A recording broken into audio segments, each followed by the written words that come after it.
ओम शांति। अव्यक्त मुरली रिवाइज 28/1/76। मुरली का सार है रूहानी सितारों की महफिल।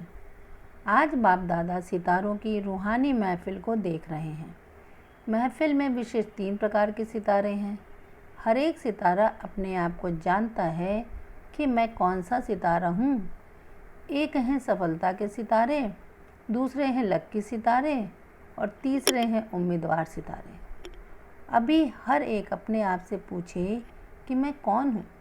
सारे दिन के दिनचर्या में संकल्प, श्वास, समय, बोल, कर्म और संबंध व संपर्क में सफलता मूर्त अर्थात सफलता के सितारे स्वयं को अनुभव करते हो। जैसे बाप द्वारा सुख, शांति, ज्ञान रत्नों की संपत्ति जन्म सिद्ध अधिकार के रूप में प्राप्त हुई है, वैसे हर बात में और हर समय सफलता भी जन्म सिद्ध अधिकार के रूप में अनुभव होती है, अर्थात सहज प्राप्ति अनुभव होती है अथवा मेहनत के बाद मेहनत ज़्यादा और सफलता कम अनुभव होती है। जितना सोचते हैं, करते हैं, उतना संकल्प और कर्म का प्रत्यक्ष फल प्राप्त होता है या हो ही जाएगा, अभी नहीं कभी तो होगा, ऐसे भविष्य फल की उम्मीदों पर चलते हैं। संकल्प की उत्पत्ति के साथ सफलता हुई पड़ी है। यह निश्चय का संकल्प साथ साथ होता है। हर कदम में जैसे पदम का गायन है, वैसे हर कदम में सफलता समाई हुई है। संकल्प व कर्म के बीच में सफलता रूपी वृक्ष समाया हुआ है। ऐसे अनुभव हो जैसे सफलता परछाई के समान कर्म के पीछे पीछे है ही, उसको कहते हैं सफलता का सितारा। दूसरे हैं लक्की। लक्की सितारों में भी नंबर हैं। लक्की सितारों की विशेषता यह है कि वे जो भी संकल्प व कर्म करेंगे उसमें निमित्त मात्र मेहनत होगी, लेकिन फल की प्राप्ति मेहनत के हिसाब से ज़्यादा होगी। लक्की सितारे अपने लक को जानते हुए हर समय बाप दादा का लाख लाख शुक्रिया मानेंगे कि मेरे लक का लॉक खोल दिया। लक्की सितारे की वाणी में महान बनाने वाले बाप की महिमा दिल से स्वतः ही निकलती रहेगी और उनके रूप में खुशी की झलक विशेष दिखाई देगी। उनका विशेष प्लान सदा बाप का नाम बाला कर रिटर्न करने का, अर्थात बाप का हर कार्य अपने जीवन द्वारा प्रत्यक्ष करने का होगा। सदा बाप के स्नेही रहने वाले और बाप के स्नेही बनाने वाले होंगे। सदैव यही स्लोगन स्मृति और वाणी में होगा कि वह बाबा और वह तकदीर। ऐसे अपने को लक्की सितारे समझते हो। तीसरे हैं उम्मीदवार सितारे। उनकी विशेषता क्या होगी? कई उम्मीदवार सितारों में से सफलता मूर्त भी बन जाते हैं। उम्मीदवार सितारे सदैव बाप का व श्रेष्ठ आत्माओं का साथ लेते हुए चलते हैं। हर कदम पर सहारे के आधार पर चलते हैं। हर संकल्प और कर्म में होगा या नहीं होगा, श्रेष्ठ है या साधारण है, करें या न करें, जजमेंट की शक्ति नहीं होगी, अर्थात स्वयं जस्टिस नहीं बन सकते। जजमेंट कराने के लिए बार बार किसी जज की आवश्यकता होगी। श्रेष्ठ संकल्प वाला होगा, लेकिन दृढ़ संकल्प वाला नहीं होगा। हर परिस्थिति में वह सेवा के कार्य में उमंग उल्लास होगा, लेकिन हिम्मत कम होगी। उसके लिए हिम्मत दिलाने वाला साथी चाहिए। प्लान्स बहुत अच्छे होंगे, संकल्प समर्थ भी होंगे, लेकिन स्वरूप में पूरा नहीं ला सकेंगे। आधा या पौना कुछ वाणी द्वारा, कुछ कर्म द्वारा संपन्न कर सकेंगे, लेकिन उनकी एक विशेषता होगी, हर समय सहारा लेने के कारण बाबा की याद रहेगी। उनके मुख से नशे से और निश्चय से यह बोल निकलेंगे कि हमारा बाबा हमारे साथ है। आखिर वह दिन आएगा जब संकल्प को कर्म लाकर ही दिखाएंगे। ऐसी उम्मीद हर समय रहती है। दिल शिकस्त नहीं बनते हैं। संबंध और संपर्क में भी सर्व का सत्कार करने के कारण स्नेही होते हैं। उनके चेहरे पर परिवार के साथ सदा स्नेह की झलक दिखाई देती है। ऐसे उम्मीदवार सितारे माया की एक विशेष वार से बचे रहते हैं। वो कौन सा? वे देह अभिमान में कभी नहीं आते। देह अभिमान अर्थात होशियारी का अभिमान और बुद्धि का अभिमान, वे इससे सेफ रहते हैं। ऐसे नहीं कि उनकी बुद्धि में कुछ चलता नहीं है, प्लान्स चलते हैं, संकल्प भी आते हैं, लेकिन दृढ़ संकल्प न होने के कारण साथ लेना पड़ता है। अब समझा 3 प्रकार के सितारे कौन से हैं? उम्मीदवार सितारों में बाप को भी उम्मीद है, कभी भी हाई जंप दे सकते हैं, कभी भी नाउम्मीद वाले सबकी उम्मीद अपने में रखाने के निमित्त बन सकते हैं, लेकिन यह उम्मीदवार हैं। उम्मीदवार में उम्मीद रखना यह ड्रामा में किसी किसी का वंडरफुल पार्ट भी बना हुआ है। अच्छा, सदा स्वयं को सफलता का सितारा बनाने का लक्ष्य और लक्षण दिखाने वाले, सर्व शक्तियों के अधिकारी, बाप की सर्व प्राप्तियों के अधिकारी, ब्रह्मांड और विश्व के अधिकारी, प्रकृति और माया पर विजय प्राप्त करने वाले विजयी सितारों को बाप दादा का याद प्यार और नमस्ते। बच्चों की तरफ से बाबा को नमस्ते नमस्ते नमस्ते। ओम शांति। दूसरी मुरली 1-2-76। मुरली का सार है रूहानी क्षमा और 3 प्रकार के रूहानी परवाने। आज रूहानी क्षमा रूहानी परवानों को देख रहे हैं। सभी परवाने एक ही क्षमा पर स्वाहा होने के लिए नंबरवार प्रयत्न में लगे हुए हैं। जो नंबर 1 परवाने हैं उनको स्वयं का अर्थात इस देह भान का, दिन रात का, भूख और प्यास का, अपने सुख के साधनों का, आराम का, किसी भी बात का आधार नहीं, सब प्रकार के देह की स्मृति से खोए हुए अर्थात निरंतर क्षमा के लव में लवलीन है। जैसे क्षमा ज्योति स्वरूप है, लाइट माइट रूप है, वैसे क्षमा के समान स्वयं भी लाइट माइट रूप है। दूसरे प्रकार के परवाने क्षमा की लाइट और माइट को देखते हुए उसकी तरफ आकर्षित जरूर होते हैं, समीप जाना चाहते हैं, समान बनना चाहते हैं, लेकिन देह भान की स्मृति व देह के संबंध की स्मृति, देह के वैभवों की स्मृति, देह भान के वश तमोगुणी संस्कारों की स्मृति समीप जाने का साहस व हिम्मत धारण करने नहीं देती है। इन भिन्न भिन्न स्मृतियों के चक्कर में समय गंवा देते हैं।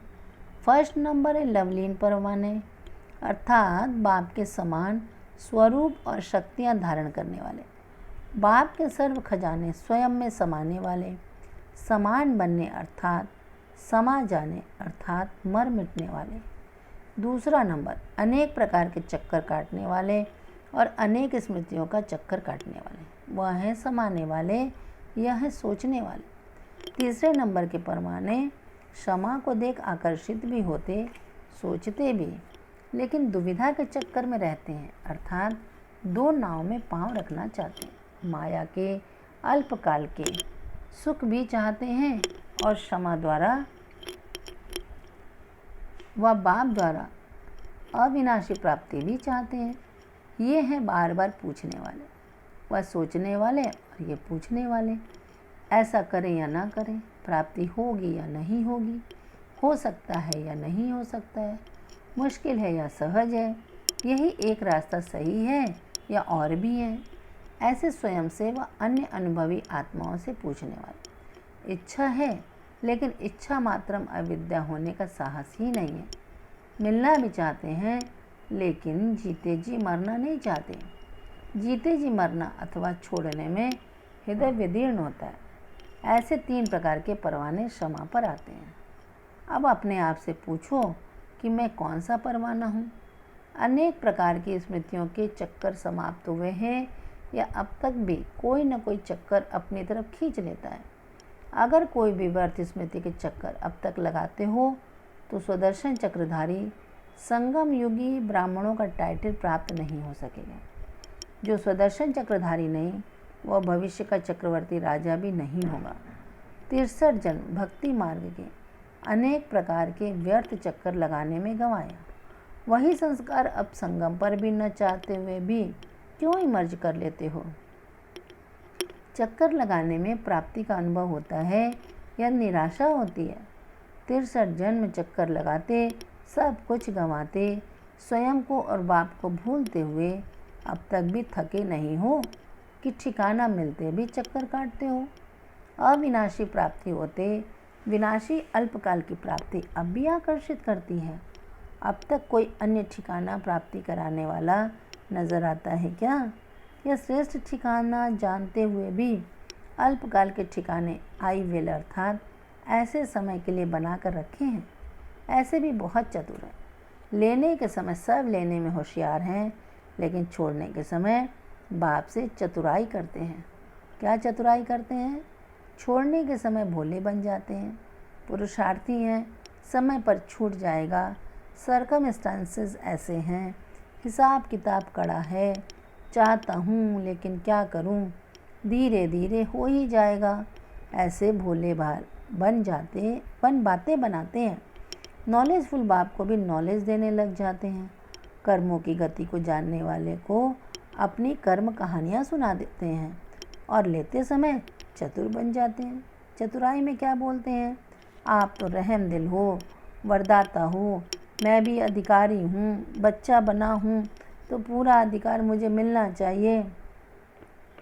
लेने में पूरा लेना है और छोड़ने में कुछ न कुछ छुपाना है, अर्थात कुछ न कुछ अपने पुराने संस्कार, स्वभाव व संबंध वह भी साथ साथ रखते रहना है। तो चतुर हो गए ना। लेंगे पूरा लेकिन देंगे यथाशक्ति।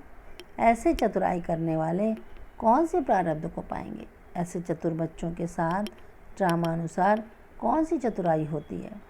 स्वर्ग के अधिकारी तो सब बन जाते हैं, लेकिन राजधानी में नंबरवार तो होते ही है ना। स्वर्ग का वर्षा बाप सबको देता है, लेकिन सीट हर एक को अपने नंबर की है। तो ड्रामा अनुसार जैसा पुरुषार्थ वैसा पद स्वतः प्राप्त हो जाता है। बाप नंबर नहीं बताते। किसी को राजा का, किसी को प्रजा का ज्ञान अलग अलग नहीं देते। किसी को सूर्यवंशी, किसी को चंद्रवंशी की अलग पढ़ाई नहीं पढ़ाते। किसी को महारथी, किसी को घोड़े सवार की छाप नहीं लगाते। लेकिन ड्रामा के अनुसार जैसा और जितना जो करता है वैसा ही पद प्राप्त करता है। इसलिए जैसे लेने में चतुर बनते हो वैसे देने में भी चतुर बनो, भोले ना बनो। माया की चतुराई को जानकर माया जीत बनो।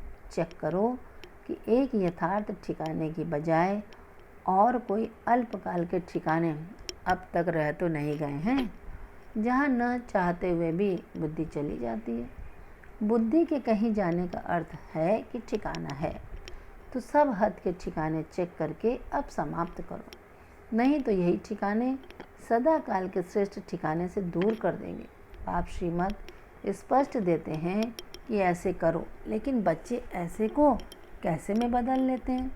कैसे को समाप्त कर जैसे बाप चला रहे हैं ऐसे चलो।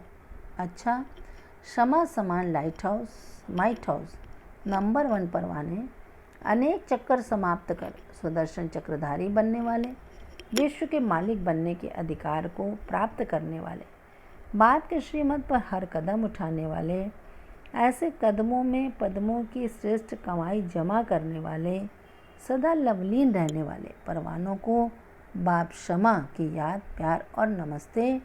बच्चों की तरफ से बाबा को नमस्ते नमस्ते नमस्ते। वरदान, ज्ञान स्वरूप बन कर्म फिलॉसफी को पहचान कर चलने वाले कर्म बंधन मुक्त हुआ। स्पष्टीकरण, कई बच्चे जोश में आकर सब कुछ छोड़ किनारा कर तन से अलग हो जाते, लेकिन मन का हिसाब किताब होने के कारण खींचता रहता है, बुद्धि जाती रहती है। यह भी एक बड़ा विघ्न बन जाता है। इसलिए कोई से किनारा भी करना है तो पहले निमित्त आत्माओं से वेरीफाई कराओ, क्योंकि यह कर्मों की फिलॉसफी है। जबरदस्ती तोड़ने से मन बार बार जाता रहता है। तो ज्ञान स्वरूप होकर कर्म फिलॉसफी को पहचानो और वेरीफाई कराओ, तो सहज कर्म बंधन से मुक्त हो जाएंगे।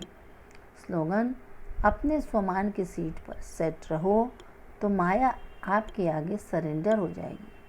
अपने स्वमान की सीट पर सेट रहो तो माया आपके आगे सरेंडर हो जाएगी। अच्छा, ओम शांति।